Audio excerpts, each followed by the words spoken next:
Biziposa elkarteak guztiontzako izango den mundua du amets, eta honetarako lan egiten du Euskal Herri guztian zehar.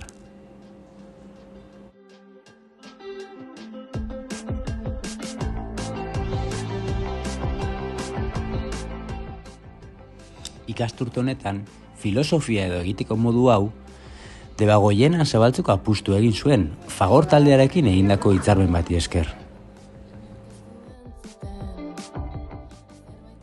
Bailarako ikastetxe guztietan biziposa eskola aurkeztuta gero, herri bakoitzan modu ezberdinan lurreratuko da biziposa bera.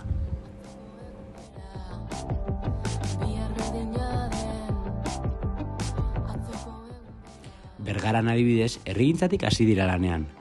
Herri hezitzailea lantaldea eta danka-danka elkarteak kulturalistasuna modu positiboan bizitzeko aitzakiak sortzen dabiltza.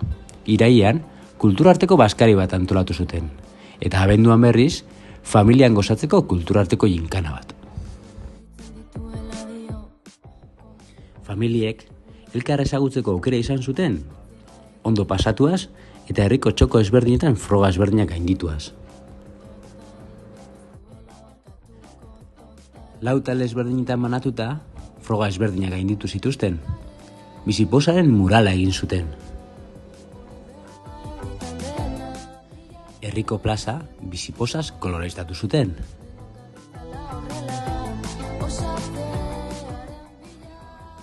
Laboratorium parean, gorputz eskulturak ere egin zituzten, elkartasuna zer den adierazteko eskulturak hain zuzen.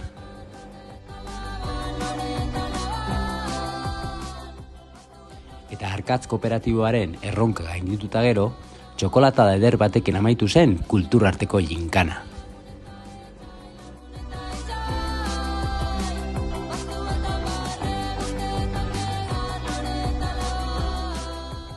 Guztiondako mundua amets, urratsak ematen jarraituko dugu Debagoienan ere, biziposaren egiteko moduak eta filosofia lurreratzeko saiakera honetan.